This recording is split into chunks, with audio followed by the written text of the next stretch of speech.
ladies and gentlemen, this is Cynthia the Audio Bell back with another Texas Audio Roundup video. This was the Day 2 interview I did with Wendell from Marketing and Engineering at Magnepan. The first day we touched on Magnepan's new woofer prototype. I also have one more video that gives you a sample of this prototype coming soon. During this video we expand on the topic more, we discuss the future of Magnepan, the challenges of the part and labor shortage of the past couple of years, what it's like to take speakers on a cross-country tour. We talk about the 30.7 for Condos, and I breach the topic about the difference between the LRS and the LRS Plus. The difference between these two speakers has been a mystery, as the public does not know what the Plus is in the LRS Plus. Stay tuned to see if I can get Wendell to tell me what the secret sauce is in the LRS Plus and why it is different. Just as an aside, I did want to mention that there was some negative feedback about Wendell in an old-style chat forum where another young audiophile had some feedback about the room. The complaint was that the room was not modern and reminded him of the 70s with the wine bottles and decorations. There was some other feedback I heard about how one has to schedule an appointment to hear the speakers. I do think the room could be more modern and something should be done about having to schedule an appointment because time is important to everyone. I'm just not sure how possible it would be to let people come and go. Wendell's goal is to ensure that those that come to listen get an intimate listening experience, as well as the room he selects is always pretty small due to needing to make these speakers sound the best they can in a hotel room. And as those that go to shows know, hotel rooms do not sound very good. With as small of a room as it was, only 3 people were able to sit in the room at a time, making this a challenge. Anyways, I hope everyone enjoys the video. Please do not forget to subscribe, turn on all notifications so you do not miss when the next video comes out. Like, and comment if you have anything that you would like to generate discussion on. Enjoy the video, everyone.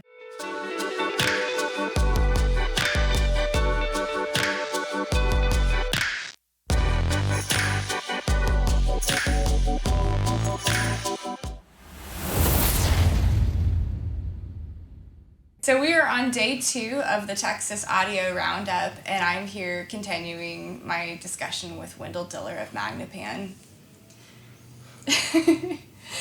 All right, so I had a few other questions. I would ask you, how are you handling the heat?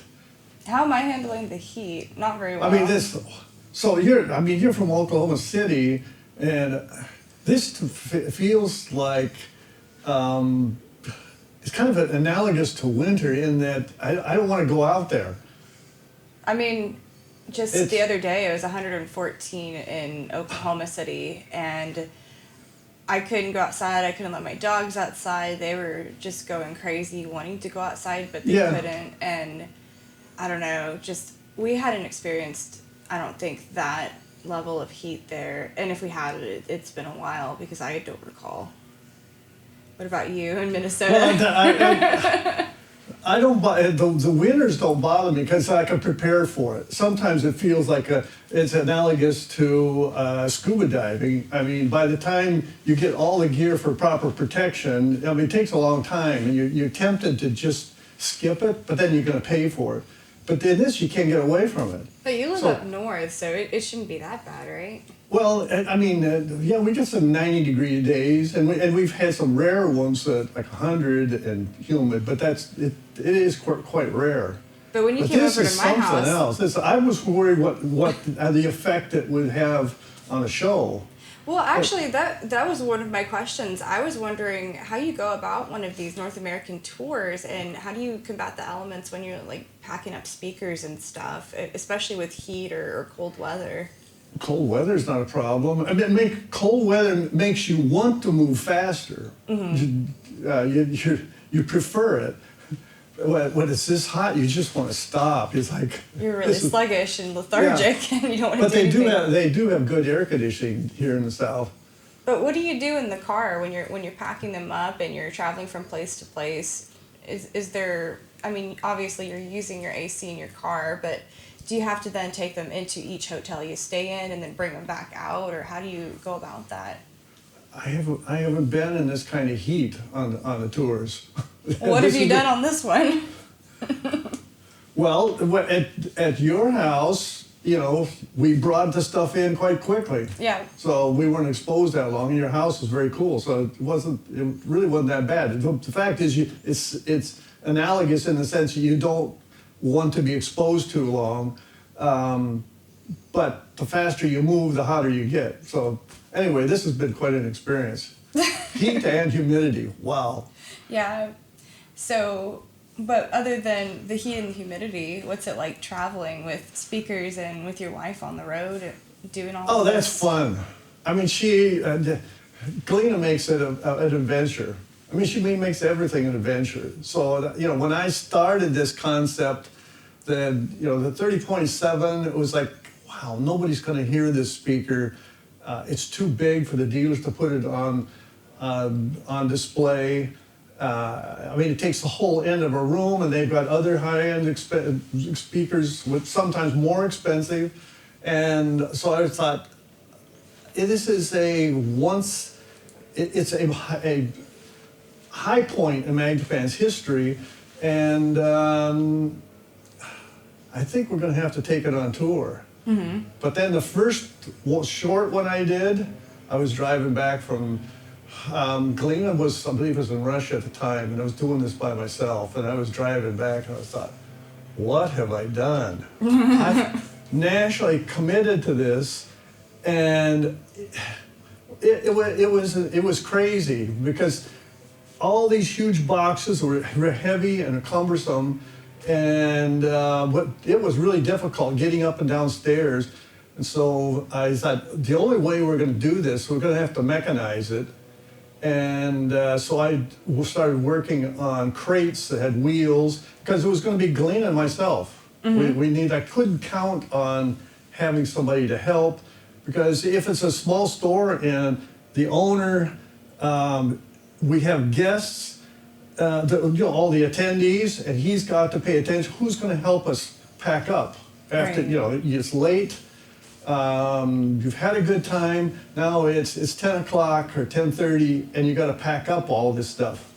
And I remember the 30.7 video where you guys were wheeling them in, you're unloading them and wheeling them in different places. It was great because we got a routine worked out where, the young guys, this old couple, grandpa and grandma, bringing these speakers, and they want to help. Well, we said, thank you very much, but you'll actually slow us down. So the interesting thing was, as a marketing concept, given the plight of the dealer and the North America dealer situation, and the lack of two-channel stores, it turned out to be a great concept because it got on the internet. Mm-hmm. As I've said so many times, if it's not on the internet, it didn't happen. Exactly. And so it became like, wow, this is a really cool marketing concept. So then it's like, okay, what's the product? It's going to evolve. And now the LRS and this Dipole woofer concept is the new idea, but it's going to change. And I'm thinking even ahead, after we're gone, who's going to do this? Because I see this, a perpetual need for this. In fact, it is quite similar to what Emotiva and Shit Audio are doing at this show. I talked to Denise, I was like, what exactly is this? And it's not the typical show where we had 5,000 attendees, etc. Right. And it's like, hundreds of rooms. They focus on a smaller group. They wanted to get on the internet because that's where, well, then you reach potentially hundreds of thousands of people rather than the individuals that actually come to the show. So it's an interesting experiment. And they're trying to get younger people to carry the torch, so to speak. Yeah, I mean, there are some old graybeards here, some guys that, they go to all the shows, and they traveled from incredible distances, but that's typical. But I saw a lot of younger people. I saw a lot more younger people here. Yeah, not as many women as I thought I might see. Maybe a few. Some of them were with their husbands, but... Yeah, but there's definitely a younger crowd. Definitely. Now, where Shed Audio and Emotiva are going to take this, how are they going to expand it? Because as Denise with Shed Audio explained, they wanted to keep this small and controlled and see, well, they're not, I have the sense that they're not really sure where this goes next. Well, it's kind of like an experiment in a way. See how the turnout is and how everything works out. Yeah. Just how we can implement this in the future and continue doing something like this. Right. So I have a question. So you were touring the 30.7s, and then you had kind of switched gears to doing what you called the 30.7 for condos, and Right. then from there switched to the LRS. What happened to the 30.7 for condos? Was that just something that you decided to move on, or? Oh, no, it's still, the pandemic has created havoc with a lot of things. No, in my view, this dipole woofer technology is the proverbial fork in the road. It frees you up in design. There's so many more options when you can have a woofer technology like this in terms of how you want to design panels, from on-wall models to very, very slim models. When you have a woofer that can reproduce an orchestra, has imaging, soundstage, extremely wideband performance, most people are getting it. I do have some people, I didn't do any explaining when, I was at your place, but I give them a little bit of introduction to the concept that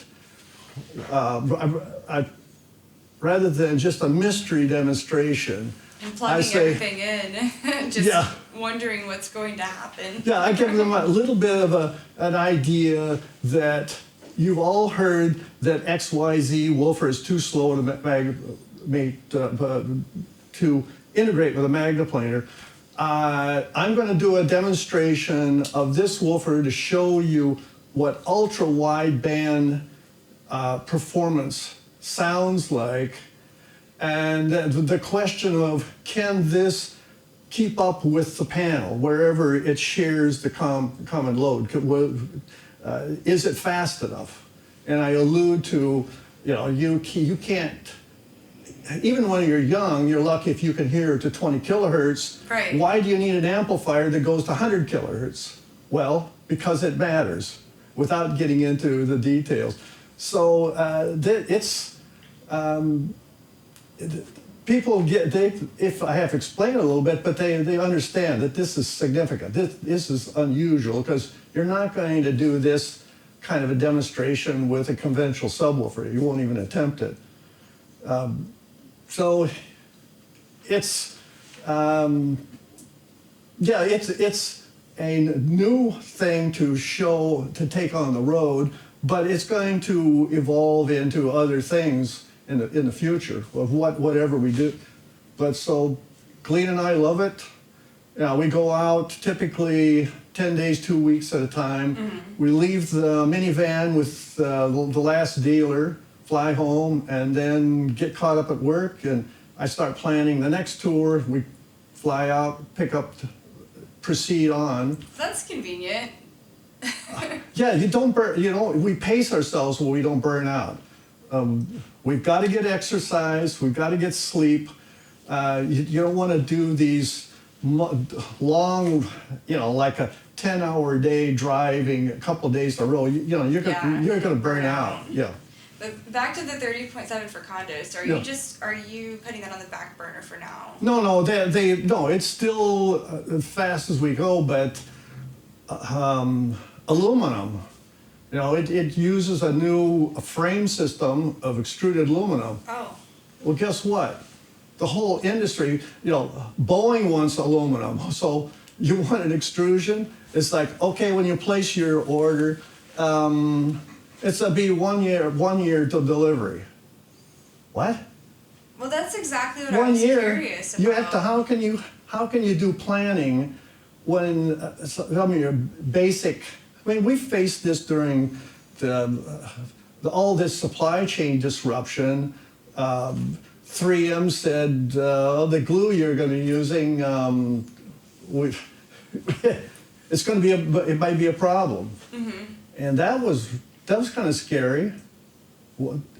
How are you going to build the speakers if you don't want to switch to a different type of glue and maybe have a reliability issue? Right, because then you have to retest everything. Right. It's risky. So we trusted this glue for all these decades. And no, it all worked out. But everyone, especially in electronics, I've talked to some of our friends, and they said, well, we had to redo the circuit board because we couldn't get we had to change it to accommodate a different device. Yeah, and that's a lot of what we're seeing. I mean, in the computer industry, even before COVID times, they were starting to see a microchip shortage just globally. Yeah. And then during COVID, it seemed to really amplify that. And now we're just having a whole part shortage, a labor shortage. So I see that some of the stuff you guys are dealing with then, and some of the things that you're having to go through to circumvent that. We've been lucky because there are not that many items. You know, the MDF particle board with some scares on certain thicknesses. The .7 was out of production a while until we could get it. But it hasn't shut us down. I mean, that's an encouraging thing. So what it means in terms of this new concept that relies on this woofer technology, it just pushed it out further. This is an exciting concept from a design standpoint of what kind of magneplaners you can make when you have this kind of woofer technology that carries so much of the load. It can overlap with whatever the panel is doing, and they play nicely together. So it's still on. Does it make it easier for you guys that you're made in America versus having to source components elsewhere? Well, that's a plus. I mean, are you talking in terms of supply? Yeah. Or is that still struggling? Well, so it's a global problem, so it depends. You know, the electronic industry has got a bigger problem than we do. Yeah. Yeah. They definitely do. Yeah, we had a boom cycle because of the pandemic, because our customers were upgrading themselves. They weren't able to spend money in other areas like travel or whatever, and they were saying, yeah, I'm going to get that other model. Trade in, I'm going to get the 3.7. I've had these 1.6s for a long time, but that kind of thing. We're seeing now more of a normal seasonal. Summers are always slower. We're seeing more of a normal seasonal. But all the chaos in the world with the war and inflation, worldwide inflation, that's kind of like, okay, these are troubled times. Yeah, I mean, and who knows what's next at this point. Yeah. So, yeah. But so you had a positive boom of people buying speakers because they're at home, quarantine, whatever, and they want to sit home and listen to their Maggies and their sound system. And then things kind of just slowed down, but then returned to normal and in a way. Well, this is not normal to have, with the price of gas and inflation and the political conflicts. These are kind of scary times. Everybody's wondering, what's this going to be like? Is this a new normal? Yeah, are we going to have to start, are we going to lose more components to war or whatever? Yeah, we just don't know. Yeah. So I had another question, and I don't know if maybe everybody has this question, but I certainly have this question. What is the Magnepan naming scheme like? What's a 0.7? Is it a 0.7th of a speaker? 0.7 of a speaker. I've always wondered what's 0.6, 0.7. The letters, all of that. Do you guys have a naming scheme, or is it all a secret? What's the deal? No, it's just like Jim Winey started this. I mean, it's an engineer's. It's a successor. You'll have a series like the 3. the MG3, 3A, 3.3. Then when you make an incremental improvement in that category of the MG3 series, then you put a 0.1, 0.2. It's like major and minor nothing, revisions in firmware. Well, we used improved to, everything has to pass a blind test. We don't do any of the marketing ideas of changing the cosmetics, etc. If we do a model change, it has to be an audible, verifiable sonic improvement. Mm-hmm. When we felt it was did not deserve a new designation, like a 4.0 or something like that, then we use improved. And that's why the LRS Plus is an improved version. We didn't feel like it deserved a different model name. So what's the plus? Yeah. So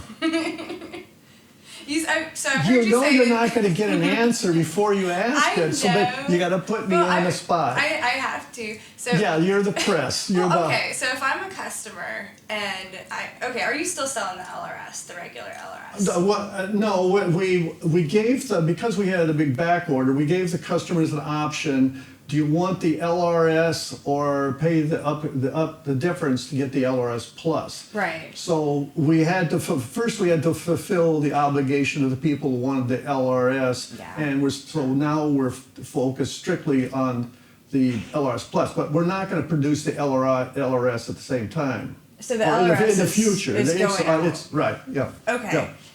So I guess my question is, if I'm a customer, I already have the LRS, and then I see an LRS Plus comes out shortly after. What's the incentive to upgrade if I don't know what the Plus is? I don't think it's a plus. It is verifiable. I can measure it. I've said the only thing we'll say, it's higher resolution from top to bottom. You want to upgrade? Really? But was the LRS not high res? You're trying to trap me. No, I'm just curious, like what your take is. Well, it's high. As I've said repeatedly, and I've mentioned this to you, it really is we were like 5 months back order. First of all, the normal marketing strategy is like when the model has been out, say 5, 6 years, and the sales are starting to go in decline, you come out with a new model. You do whatever it takes for the public to perceive. We don't do that. So we're something like 5 months behind, and we announce a new model. That doesn't make any sense, right? Right. So the reason for it is really, in my view, we know we've got a problem in terms of the dealer network, which began changing in the 90s, and you and I have talked about this many times. Yeah. That as the dealers had to diversify into custom and home theater, and by the way, became very profitable at that. They still love 2-channel, but they had to diversify their business model to grow or even to survive. So as 2-channel companies, it became a smaller and smaller percentage of their business. Then, and that process kept continuing in the 90s and the 2000s. And then the pandemic sped up the process. A lot of us older guys, closer to my age, retired, gave up, I'm done. When you looked at your total dealer model, from our perspective, it was shrinking. Mm-hmm. So the issue became, whenever the stereo stores of the 70s are not coming back. We got an Amazon world where people click and ship. Yeah. And the MMG in 1995, and starting that home trial modestly priced product. And then the LRS, the LRS Plus, it's still the same. That model, it gets the new people started. But why make a higher resolution of a very successful model? Well, I envisioned in the 70s, it was not uncommon for a salesman after work, weekends, might take a pair of speakers to a customer's house. And it was a big deal back then. There were no computers, no smartphones, and no home theater. And this was a very important part of entertainment. So they would do an home installation. So I envision a virtual dealer home demonstration using a higher performance version of the LRS, a higher definition version, so that Zoom, I've set up 30.7s in Australia and China and United States, and if you've set up a lot of magneplaners, you can look around the room, ask them to pan around the room, and you can set up, they become your eyes, ears, and hands. You can do an in-home demonstration, but you need something that I'm talking about the higher end customers. Right, the that ones want who are to upgrade. So this hypothetical 20.7s or they want to. They've heard about it. They've got a $15,000 box speaker and they live in Billings, Montana. Mm-hmm. What are they going to do? The classic example. Yeah. So, and there's millions of them, given how far the problem with the traffic, just getting from Oklahoma, from your place to here, down 35 is crazy. Yeah, and so getting anywhere in metropolitan areas, it might as well be in another state, at certain times of the day, in terms of access. So I envision that this is now a tool that it does some of the things of a 30.7 or a 20.7 in certain areas. So I can do a Zoom demonstration, home demonstration with this hypothetical customer in Billings, and if I select the right material for him, I can watch him, him or her body language and say, oh, that vocal, I could tell it's like they were surprised versus their $15,000 box speaker. They were like, oh, this is what people are talking about. Mm-hmm. Now I get it. And then they get an appetizer for the bigger thing. Yeah, well, now we take it from the next step. But in their room, they acknowledge, no, the bass isn't good. Yeah, the room is too big. I knew that. I've got another tool, the woofer. The woofer. Now, when I've got that, but I need to negotiate with this customer, this hypothetical customer. They need to have some skin in the game. What do they want to do? What are they willing to do? I'm not going to send all this product, help them set up, if they're not interested. But they interested, yes. Well, we can negotiate something. Make it. I need you, Mr. or Mrs. Customer, to have some skin in the game. But we have a basis on which we're developing a relationship. You see the potential, and maybe I pay your airfare for you to fly to my store, or whatever. Any dealer could do this. They need to do this because a lot of their customers live too far away. Mm-hmm. I mean, there's no other dealer there's no dealer in their area. I'm the closest one, but they're too busy. It's too far. It isn't going to happen. So, as the dealer can do this virtually, so the dealers have to adapt to the new marketing rules, and this is the secret weapon. What this, we didn't give away the farm. There's inherent limitations of what it can do that the big panels can do.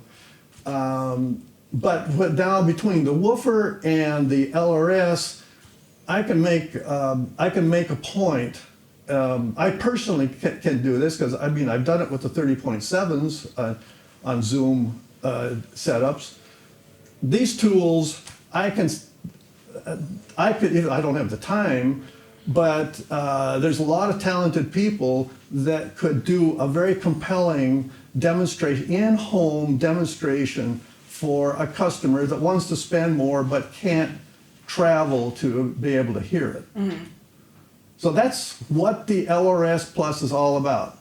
Where the press tend to think of it as, wow, you've got a cool product, it's $9.95, it's even better. No, we didn't need it to be better. The LRS was extremely successful. We didn't need it. So I guess that brings me to another topic. Is the price increase mainly because of the differences, or is it just because of everything that's going on right now? We raise our prices, and then our costs go up, wipe it out.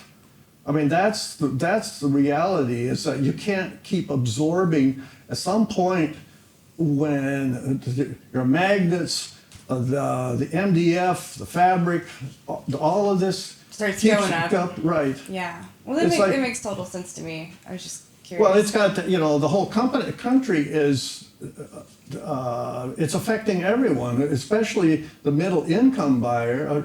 He's looking at crazy gas prices. His rent is going up, or he wants to buy a home, and you and Jeremy got in and you beat the spike. Yeah. Yeah. Beautiful we got lucky. It's gorgeous. Yeah, we're pretty proud of it. We got lucky with it, and eventually we want to upgrade to something larger, but that's going to be a while at the rate everything's going. So it's down the road before you consider kids, right? Is that what you say? Yes. Yeah. So back on the topic of You LRS didn't want to versus talk about LRS kids, did Plus. No, but you got into a whole marketing spiel. But I want to get back on topic. LRS versus LRS Plus. Wait a minute, that is on topic.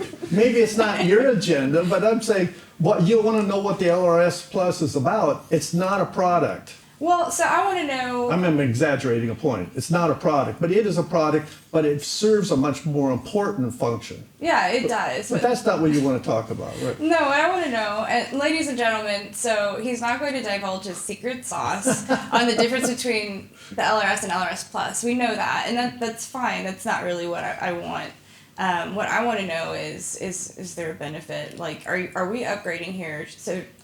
theoretically speaking, from like a 1080p to a 4K resolution, like what is it? You're very that clever. Big of a difference? You're very clever.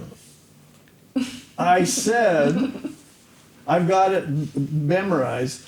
It's higher resolution top to bottom. That's all I say. Okay. Isn't that enough? That's all he says. That's all I'm going to say. That's like if you want to, if you're. I understand the customer that's got the LRS wondering whether they should upgrade. I don't want to push them in that. First of all, I don't want to sell. I'm no longer in sales, and I really don't like. I like marketing, and I like product development, but I don't like to push something. Say you really should buy this because it's like buying this higher definition flat panel TV or whatever. Yeah. That's sales. That's. It's higher resolution. You are the critic. You tell them what you think it is. Why should I do it? I'd have to have an A/B. They'd have to both be in the room at the same time. Yeah, and that's a problem because that's the reviewers that have the LRS. It's it's a. The banana analogy is appropriate because they will sell green bananas. Mm-hmm. Well, you wait till they're yellow before you eat them. Is it is it defective because it's green? No, you understand. So when you're trying to, I told one reviewer, yeah, you're trying to, your LRS you've had for how long? And the LRS Plus is now the green banana. You want to understand what's the difference? Well, you're going to have to wait a long time. You want to do the review now, but you're comparing a yellow and a green banana. Mm-hmm. And then you want to know what the difference is in resolution. So the LRS Plus is ripe? No, it's not. It's this pair is partially, it's definitely starting to turn yellow. Okay. But it's not green. Now, how are you going to compare? You don't have a well broken in LRS. So from a critic standpoint, it's a very difficult thing to try to pin down to the satisfaction of the person that might wanting to be to upgrade. But I'm just saying, if you're considering upgraded, the LRS is great. Why do you have to do that? Okay. Unless you want to. Fair enough. Yeah. So, another question that I had, you always talk about the young people and how the young people really feel like they need that bass in their music. Why do you think that is? Because I'm a young person, I don't feel that way. Maybe to a certain extent. Well, you play your music unusually loud, which is typical of the younger generation. I really like mid bass, though. That's where I'm at, and so the Magnies can do that really well. I'm satisfied with that, but I know a lot of other younger people my age really like that bass. I have no idea why. But from a marketing standpoint, do you have any thoughts? I was going to ask you, why do young people? I think it's a pretty well accepted fact that they expect good bass. Now, maybe you would say, you being knowledgeable, you recognize when you're listening to their car's stereo that they're listening a lot of mid bass. It's not really deep bass. No. Yeah. Not unless you understand? So there. maybe we're not. Maybe we're saying the same thing. That do you want a lot of mid bass? I do. Okay, that's like what my perception is what young people want. Well, a Magneplaner in the wrong room, a room that's hostile towards dipole, you're not going to get strong mid bass. You might lose some. Yeah, so that's why a high percentage of them want to put a subwoofer on their Magneplaners, because they really want that pounding mid bass. So is it that the younger generation really like those lower tones? I guess that's one aspect of things, but do you think that the change in music going to more so electronic has altered that desire? I think you're the best one to answer this question. I'm interviewing you. Yeah, but I'm turning it back to you. I'm saying I'm trying to read your mind. You're the younger generation. What is it that you want? Well, I noticed that you like strong mid bass. Mm-hmm. Yeah, we could agree on that. I have no idea, because a lot of the music that people my age listen to, I don't listen to, so I have no idea. I'm just wondering what you see from a marketing standpoint. I guess we're both clueless, right? I guess so, but we know that they need it, so yeah. That's the only thing. Well, we have to deliver. Yeah. And that's where, for over 50 years we've been saying, no. A subwoofer will not blend with a panel speaker. You're mixing a dipole, monopole. You need to put a dipole with a dipole. Mm-hmm. Well, it wasn't. We're not the only ones that recognize that now with DSP, as good as it is, that now we can have a dipole woofer and put it more or less where we'd like. And the DSP will fix time, phase, amplitude issues. And this is great. So we're going to see, there's already other companies that are producing dipole woofers with DSP. And I think we're going to see more of that. More of a shift towards Yeah, that. because the benefits have been long known, are very apparent to anybody in loudspeaker design. The wave propagation of a electrostat or a ribbon, it begs to have bass that's the same, propagated in the same way. Yeah. So we have a unique approach that we're using, and we're starting with, this is the flagship model. And so the purpose of the tour is to make the public aware that there's two different types of subwoofers. There's a monopole and there's a dipole. And what are the benefits, the strong and weak points of dipole? So this is an educational process that Glenn and I are going on the road to educate the public.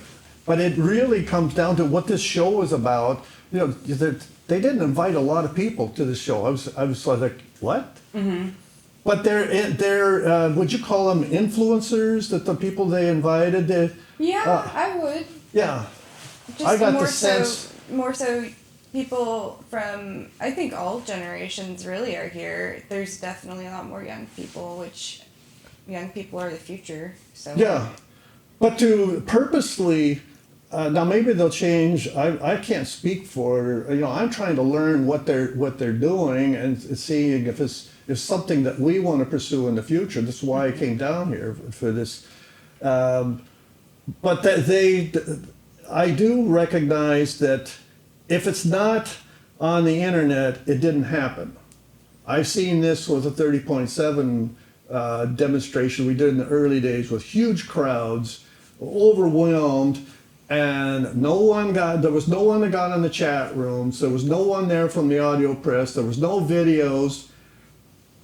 It didn't happen. I got an email about it when you were doing that tour, and that's how I found out. And I drove to Tulsa like an hour and a half to get there to see that. So, yeah. But I'm thinking of those particular cities, which I won't mention, the major metropolitan areas, and all the people that came. And from a marketing perspective, it never happened. Mm-hmm. Now they got this little you know, the shows brag about how many thousand people they came. They announced in advance, we only invited, I won't say the numbers, but it was like, that's all? Mm-hmm.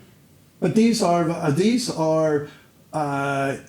influencers, if I'm using that term correctly. And I talked to them, I said, look, this is a democratic process. There's not that many of you. You're here. You need to vote. You need to get on the chat rooms or Facebook and say, I went to the Texas Audio Roundup and this is what I saw and heard. yeah, if you liked it, then you need to get it out there. Yeah, then people around the world can hear about the Texas Audio Roundup and what you thought of it. So when I, like everybody else, when I want to buy a canoe seat for a backpack and for a trip to the Boundary Waters, I read what other people have said about this. Like, if it rides low on your back, it's going to make a sore spot, and, you know, from the paddling. And everyone was saying this model is very good, and the price is pretty high, but it's comfortable. Blah blah. I bought it. It works. Yeah, if I were to say anything about this event, it's small, but I think that it can exponentially grow should it get out there, should people talk about it more and make it a yearly thing. No, grow what? It should, if they're trying to, if the goal of Shed Audio and Emotiva is to increase the number of enthusiasts for their products and become like the sales staff, then they would want that to grow. But just getting more people in is not necessarily, if their intention is to utilize the internet to expand in that way, then they probably never would go for the big numbers that you would get at like Expona. Yeah, that's true. I'm not there on their marketing. I'm not giving them advice on the marketing, but I've seen from our tours that if we don't have people in chat rooms talking about, I was in St. Louis and I heard this or that on Wendell and Galina's tour, if I don't get that, it didn't happen. So I did have one question from somebody, just a consumer walking the hallway. He was basically running into some challenges with his own setup. And what he had was, he had a 5.1 channel setup, but he wanted to be able to, at a whim's notice, convert to 2 channel and get the benefits of 2 channel without having to mess with his perfect system. So I guess my question is, how would you do that without having to change things too much? Like, is there a solution for that? So many people, customers that I've talked to, have opted to keep the separate systems separate because they got a screen problem. It's the case of like not having enough room though to keep them separate is what he was running into. Well, I think there's the most common thread is that there becomes a conflict of optimizing at home theater is not necessarily optimizing it for 2 channel, and they have to prioritize. Mm-hmm. And that creates a conflict. If they've got the space, they'll separate them, but then that requires more money. So fundamentally the customer has to decide, where's my emphasis?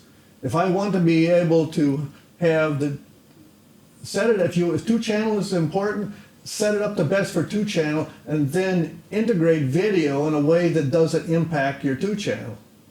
Yeah, and that means a compromise. That means a compromise for the home theater, but it's kind of rare to get both of them at their peak, because even the room treatment is going to be different. And then you have to tweak subwoofer and different things differently. Yes, yeah. It's choose your priority, go for that, and accept the fact that you're going to have to compromise on what is your highest priority. The secondary is not going to be the best. Yeah, the only thing I could think of was I have an amplifier or a preamplifier that basically you can flip a switch to switch between XLR and RCA and something like that maybe, but then you still have to tweak other things. So yeah. But it was just a question somebody had. I thought I would ask you. Okay. So my last question is, where do you see the future of Magnepan going forward? And I mean like far into the future. Where do I think Magnepan's going? Yeah, do you think that we're going to continue this trend along with these new products? And far into the future, do you think that we're going to be, ahead of the game as far as getting young people involved? Where do you see the future just holistically? Well, it's not. Aren't you asking 2 different questions? Where is the generational thing going, or is it where is Magnepan going? Which I'm a little bit confused. Just off the camera, is Magnepan going to die? Like, where do you see it going? Well, I don't. That's people. No, we don't have to. We don't have to edit that. No, I'm excited. Okay. One of my life goals. Why I'm still doing this at 78, and as you know, Galina and I are kids. We don't know our age. As far as we're concerned, I'm 18, she's 16, and all that implies. So I thought you were 16 and she was 14. Come on, this is getting a little spooky here. So I saw that I've always understood the significance of Jim Winey's invention and how it could potentially be utilized. The problem has always been to get the wide band performance meant ultimately, if money is not the issue, the size became the deal killer. So this woofer technology is the proverbial fork in the road. This, from a design, you just have a whole horizon as choices you can make in design when you have something that a woofer that can produce soundstage, imaging, cymbals, violins, bass drums. It can do it all. Now you can imagine things that you automatically would dismiss. So I think my only fear is just with, and I guess if 2-channel dies, if Magnepan dies, then 2-channel dies, because really Magnepan is up there as far as Magneplaners. I wouldn't say that there's a comparison like Magnepan, but I think my only fear is that with the young people and the way things are going, I wouldn't want to see anything end up like Harman Kardon, where they used to do turntables, now they're doing Bluetooth in T-Mobile shops. You know what I'm saying? Well, the audio quality, I guess you could argue that for the large percentage of the population, we're actually going backwards sonically.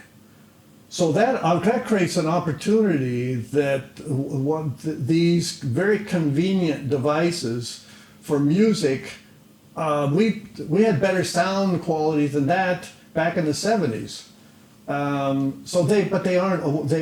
They don't know it exists.